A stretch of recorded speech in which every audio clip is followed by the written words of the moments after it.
Look, I'm not usually one to hold grudges, but this situation with my friend Jake has me questioning if I'm the jerk here. So, Jake and I have been buddies since our college days, bonding over late-night Smash Brothers tournaments and our mutual obsession with collecting vinyl records. He's the kind of guy who always has a goofy grin, a backward baseball cap, and a story about some wild night at a dive bar. But he's also flakier than a croissant, and that's where this mess started. I refused to help him move into his new apartment last weekend because, well, he totally bailed on me when I needed him a couple of years ago. Now he's blowing up our group chat, calling me vindictive and petty, and I'm wondering if I took it too far. Back in college, Jake and I were tight. We'd spend hours crate digging at Dusty Grooves, this funky record shop near campus, arguing over whether Radiohead or The Strokes was the ultimate band. Our friend group, me, Jake, Priya, and Leo, was always hanging out, whether it was at someone's dorm or this weird 24-hour diner that served neon green milkshakes. After graduation, we stayed in touch even though Priya moved to Seattle for a tech job and Leo got into pottery or some artsy nonsense. Jake and I both landed in Chicago, me working as a graphic designer and him bouncing between bartending gigs. 2 years ago, I was moving out of my overpriced studio into a slightly less overpriced one-bedroom. Moving in Chicago is a nightmare, narrow staircases, no parking, and don't get me started on the August humidity. I was counting on my friends to help, especially Jake, since he'd always said, "Bro, I got your back, just say the word." I texted him a month in advance, confirmed the date, even bribed him with pizza and beer. Day of the move, I'm sweating through my t-shirt, hauling boxes with just my cousin and Priya, who flew in for the weekend. Jake? Radio silence. No call, no text, nothing. Later, he claimed he overslept after a late shift, but I found out through Leo he was out partying at some rooftop bar. I was pissed but let it slide after he sent me a half-assed apology and a 6-pack of IPA. Fast forward to last month. Jake's been hyping up his big move to a sick loft in Wicker Park, posting about it nonstop on his Instagram story with hashtags like #newchapter and #loftvibes. He starts a group chat with me, Leo, and a couple other guys asking for help moving. I'm already side-eyeing this because, like, dude, you didn't show up for me. But I stay quiet until he DMs me directly. Yo, you in for Saturday? Gonna need your muscles, haha. I stewed on it for a day, scrolling through our old texts from my move where I was begging him to at least show up for an hour. I finally replied, "Nah man, I'm busy. Also, kinda burned from when you ditched me on my move." I kept it chill but honest. Jake lost it. He sent me a novel-length text about how I'm holding onto ancient history and punishing him for one mistake. He said he's been stressed about the move, his job's been shaky, and he thought we were better than this. I didn't respond, but then he started venting in the group chat, saying I'm being vindictive and making it personal. Leo, who's always the peacemaker, texted me privately to say Jake's just overwhelmed and I should cut him some slack. Priya, on the other hand, called me and was like, "Screw him, he's always been unreliable. Remember when he forgot my birthday dinner?" The group split and now I feel like I'm in some Reddit drama thread IRL. The move happened last weekend and I didn't go.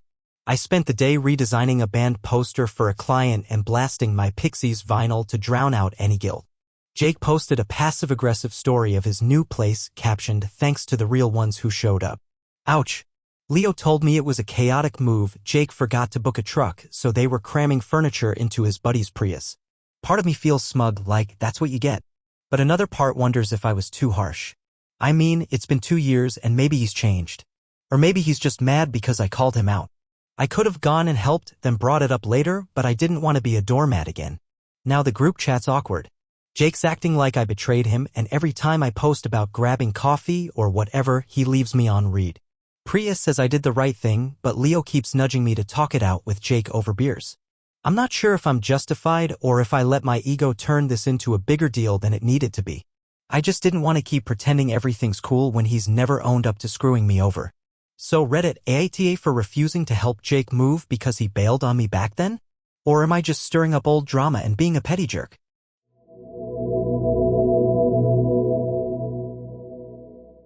Okay, I'm not exactly a social butterfly, but I didn't think I'd kick off my new life in a small-town apartment complex by alienating my neighbors on day one. I just moved to this quirky little town called Willow Creek, population 3,000, where everyone seems to know each other's business. My neighbors, a super chipper couple named Barb and Terry, knocked on my door literally hours after I dragged my last box inside. I told them I was too tired to chat and basically shut the door in their faces. Now they're telling everyone I'm standoffish and too city for Willow Creek, and I'm wondering if I'm the asshole for wanting a nap more than a welcome wagon. I'm a 29-year-old freelance illustrator, and I moved to Willow Creek from Philly to save money and maybe romanticize my life a bit. Think cozy coffee shops, foggy hills, and sketching in peace. My old apartment was a shoebox with a view of a dumpster, and my landlord jacked up the rent, so I found this place online, a cheap, sunny one-bedroom in a 10-unit building that looks like it's stuck in the 80s, complete with wood paneling and a buzzer that sounds like a dying goose. Moving was brutal. I did it alone, driving a rented U-Haul 6 hours, Tetris-ing my IKEA furniture up a narrow staircase, and unpacking until 2 a.m. By the time Barb and Terry knocked, I was running on Red Bull and Spite, with cardboard cuts on my knuckles and a crick in my neck. Willow Creek is one of those towns where people wave at strangers, and the local Facebook group has 500 posts a day about lost cats and pie recipes. My building's mostly older folks, except for a goth barista named Sage who lives downstairs and leaves tarot cards in the laundry room. Barb and Terry, both in their 50s, seem to be the unofficial social directors. Barb's got this loud laugh and wears tie-dye cardigans. Terry's a retired mechanic who carries a tiny dog named Muffin everywhere. I'd seen them waving from their balcony when I pulled in, but I was too sweaty and stressed to wave back. So, Saturday morning, I'm knee-deep in bubble wrap, trying to find my coffee maker when there's this aggressive knock. Barb's voice booms through the door. "Yoo-hoo. Welcome to the creek." I open it, probably looking like a raccoon with smudged mascara, and they're standing there with a foil tray of brownies and Muffin yapping like a car alarm. Barb's grinning, saying they want to get to know the new gal, and Terry's holding out a flyer for the building's monthly potluck. I'm bone-tired, my apartment's a war zone, and the idea of small talk makes me want to scream. I manage a weak smile and say, "Thanks, but I just moved in, I'm exhausted, and I'm not really up for meeting anyone right now." Barb's face freezes, like I just told her Santa's not real. Terry mumbles, "Oh, okay then," and they shuffle off, Muffin still yipping. I thought that was it, but by Monday, the vibe in the building was off. I ran into Sage in the hallway and she smirked, saying, "Heard you dissed Barb and Terry." Bold move. Apparently, Barb posted in the Willow Creek Facebook group, which I'm not in, thank God, about how the new city girl was too good to say hi and slammed the door on their brownies. Slamming? I barely closed it. Now, when I grab my mail, the other tenants, like this guy with a fishing hat who smells like menthols, give me these judgy side eyes. Even the landlord, who dropped off a spare key, said, "You'll want to get on Barb's good side. She's the glue here." I felt like I'd been tagged in some rural gossip thread. I tried to fix it by slipping a note under Barb and Terry's door, thanking them for the brownies, which, to be fair, were dry, and explaining I was just wiped out. No response. Then, at the dumpster yesterday, Barb saw me and said, loud enough for the whole parking lot, "Some people just aren't neighborly, I guess." Terry shook his head like I'd kicked Muffin. I wanted to yell, I was tired, not evil, but I just tossed my trash and left. Sage thinks it's hilarious and keeps calling me the Philly Phantom, but I'm starting to feel like I'm in a Hallmark movie where I'm the villain. I get that first impressions matter, especially in a place like this, but I wasn't trying to be rude, I was genuinely at my limit. Maybe I could have faked a smile and taken the brownies, but I hate that fake niceness people expect. Now I'm eating cereal alone in my half-unpacked apartment, wondering if I've doomed myself to be the building pariah. I could go to the potluck next week and try to charm them, but part of me's like, why should I grovel? I just wanted a quiet place to draw and not deal with Philly-level drama. So Reddit, AITA for telling my neighbors I wasn't up for meeting them? Or are they overreacting to me needing a dang break?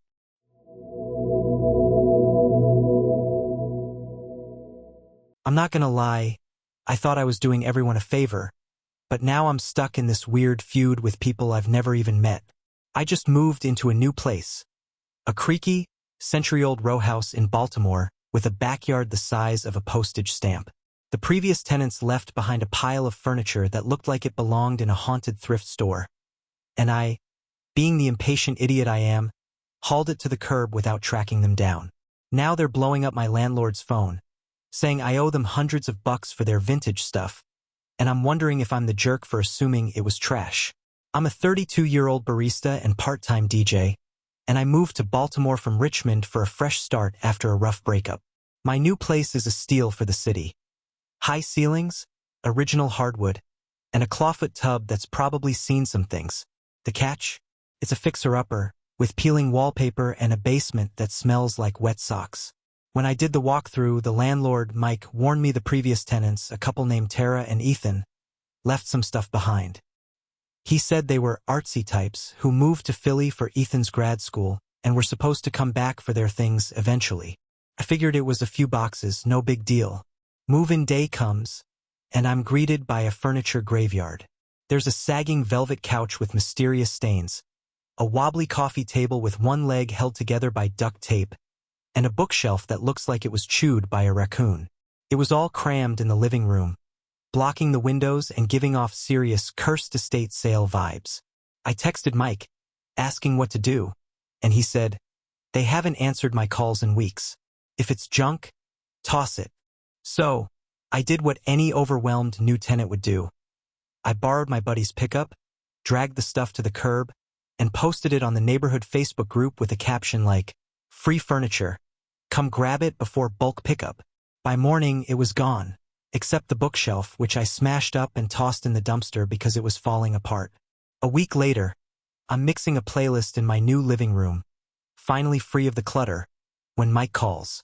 Apparently, Tara and Ethan saw my Facebook post. Thanks, Nosy Neighbors, and are pissed. They claim the couch was a mid-century gem worth $500. The table was handcrafted, and the bookshelf held sentimental value. They're demanding I pay them $800 to cover their losses, saying I had no right to touch their stuff without permission. I was floored. Who leaves furniture in a rental for weeks without a word and expects it to be preserved like a museum exhibit? I told Mike I'm not paying a dime. Tara and Ethan abandoned their junk, and I cleared it out to make the place livable. Mike's staying neutral, but he says they're threatening to take it to small claims court. I tried to smooth things over by emailing Tara directly. I explained I didn't know the stuff had value. Mike gave me the green light, and I'd have kept it if they'd contacted me sooner. Tara's response was a novel of rage, calling me entitled and disrespectful for stealing their property. She said they were planning to pick it up next month when Ethan's brother could borrow a van. Ethan chimed in with a voice memo, all dramatic, saying the bookshelf was a gift from his late grandma and I destroyed a family heirloom. I felt a twinge of guilt about the bookshelf, until I remembered it was literally disintegrating. I replied, "I'm sorry about the misunderstanding, but I'm not paying for stuff you left behind with no timeline." They stopped emailing, but now they're telling everyone in the neighborhood I'm some heartless furniture bandit. The fallout's been awkward. My next-door neighbor, an older guy named Ray who chain smokes on his stoop, asked me why I trashed those kids' stuff. The Facebook group's buzzing with posts about rental etiquette, and someone even DM'd me to say I should have stored the furniture in my basement, which, by the way, floods when it rains. My buddy who helped me move thinks I'm in the clear. Says Tara and Ethan are just mad they got called out for being flaky. But I'm starting to second-guess myself. Maybe I should have waited a bit longer or tried harder to find them. I could have posted on Nextdoor or something, but I was so annoyed by the mess, I just wanted it gone. Now I'm sipping coffee in my half-furnished living room, scrolling through Tara's Etsy page. She makes macrame plant hangers, because of course she does, and wondering if I'm about to get served papers over a couch that smelled like mildew. I don't think I owe them money, but I didn't mean to start a neighborhood soap opera either. So, Reddit, AITA for throwing out the furniture without asking Tara and Ethan? Or are they out of line for expecting me to play storage unit for their stuff?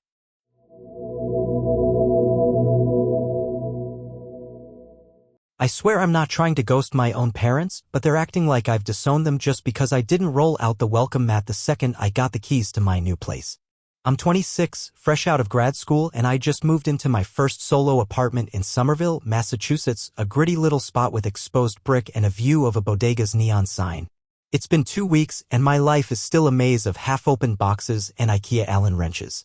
When my parents asked to visit, I told them I wasn't ready for guests because the place is a mess. Now they're hurt, saying I'm avoiding them and acting secretive, and I'm wondering if I'm the jerk for wanting to get my act together before hosting. I grew up in a suburb outside Boston where my parents still live in the same split-level house I used to skateboard in front of. Mom's a high school guidance counselor with a knack for overanalyzing emotions, and Dad's a civil engineer who communicates mostly through dad jokes and offers to fix things.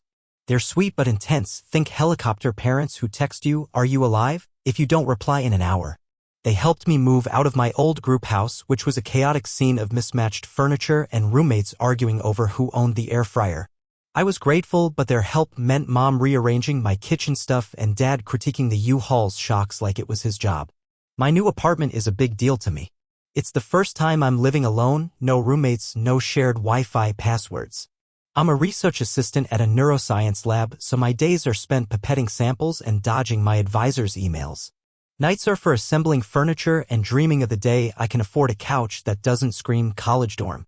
The place isn't fancy, think warped floorboards and a radiator that clanks like it's auditioning for a horror movie, but it's mine. Right now though, it's chaos. My bed's on cinder blocks because the frame's still in pieces, my dining table is a cardboard box, and I'm using a camping lantern because I haven't bought lamps. I love it, but it's not exactly parent visit ready. Last week, Mom called while I was untangling Christmas lights to use as temporary lighting. Don't judge, it's vibes. She was all excited, saying, "We can't wait to see your place. How's this weekend?" I panicked. The idea of them seeing my box fortress or tripping over my yoga mat rug made my stomach twist. I said, it's not a good time. I'm still unpacking and it's kind of a disaster. She got quiet then said, "Oh, well, we just want to support you."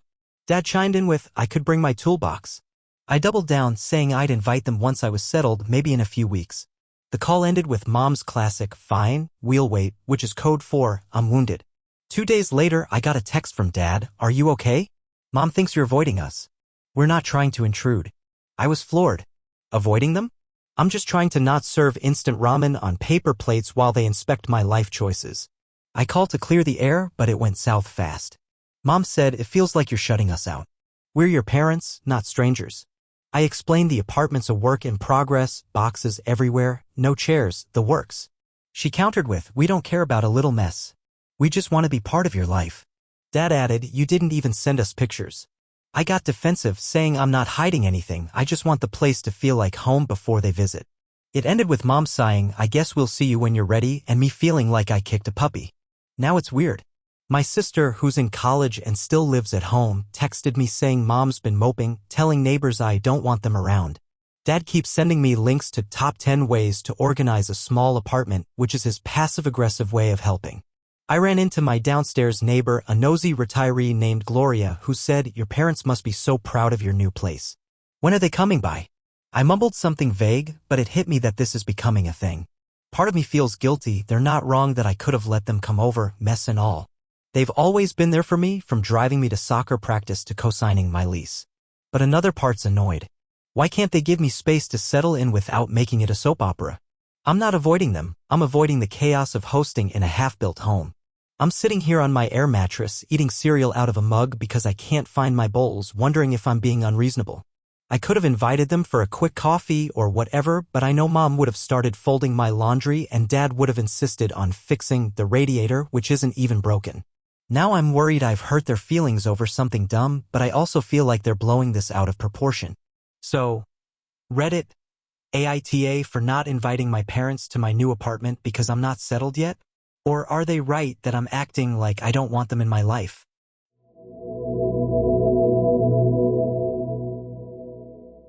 I'm not trying to be the mysterious new guy at work, but my coworker Dave's got me second-guessing if I came off like a jerk. I just started a job at this indie marketing agency in Raleigh, North Carolina after moving from Pittsburgh on a bit of a whim. Dave, who's basically the office's self-appointed welcome committee, kept grilling me about why I left my old life behind. I politely asked him to drop it because I'm not ready to spill my guts, and now he's going around saying I'm secretive and hard to know.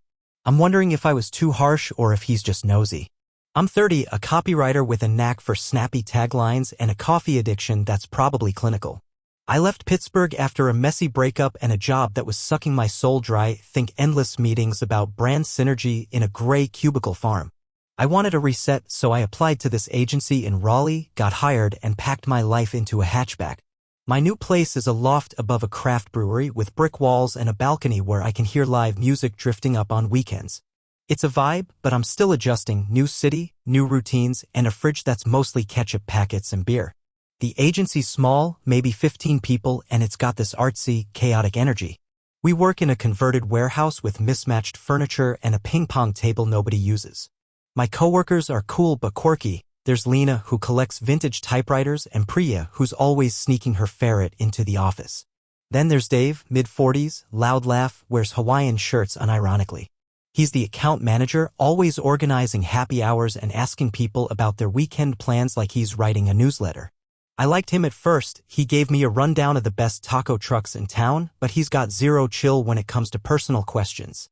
It started my first week. We were grabbing coffee in the break room and Dave asked, "So, what brought you to Raleigh? Big life change?" I gave my go-to-vague answer, just needed a fresh start. He didn't let it go. Fresh start from what? Bad job? Breakup? Witness protection. He laughed, but I could tell he was fishing. I shrugged it off, but he kept at it. Every lunch, every Slack thread, he dropped some variation of, "Come on, what's your story?" It wasn't just curiosity, it felt like he needed to crack me open to feel like he'd bonded. By week 2, I was over it. We were at a team meeting, brainstorming slogans for a local brewery, and Dave pivoted out of nowhere. "Hey, maybe your mysterious Pittsburgh past can inspire us." Everyone chuckled, but I felt my face get hot. After the meeting, I pulled him aside by the coffee machine and said, "Look, Dave, I'd rather not talk about why I moved. It's personal, and I'm just trying to settle in." I kept my tone light but firm, thinking he'd get the hint. His smile dropped, and he said, "Wow, okay, didn't mean to pry. Just trying to get to know you." Then he walked off, leaving me feeling like I'd just scolded a golden retriever. Things got weird fast. By the next day, Dave was acting distant, no more taco truck tips or invites to trivia night. Lena told me he'd been telling people I'm secretive and not a team player. Priya, who overheard him at happy hour, said he was whining about how I shut him down when he was just being friendly. I even caught a Slack message from him to another coworker that said, "Good luck getting anything out of the new guy." I was pissed. I'm not hiding some dark secret, I just don't want to air my breakup or my old job's toxicity to a guy I've known for 10 days. Plus, I'm still processing it myself. I tried to clear the air. I swung by Dave's desk with a peace offering, a cold brew from the cafe downstairs, and said, "Hey, no hard feelings about the other day. I'm just keeping some stuff private while I get my bearings." He nodded but gave me this tight smile and said, "Yeah, no worries. Some people like their walls up." Ouch. Now the office vibe's off. Lena's still chatty, but Priya's been giving me these "you okay?" looks, and I heard Dave telling the intern I'm hard to read. It's like I've been tagged as the weird loner in a group chat I'm not even in. Part of me feels bad. Dave's nosy, but he's not a villain. Maybe he was just trying to make me feel welcome in his pushy way. I could have been less blunt or shared something small to keep the peace. But I'm also annoyed. Why does he get to play victim when he wouldn't respect a simple boundary? I'm new, I'm navigating a city where I know nobody, and I don't owe him my life story just because he's curious.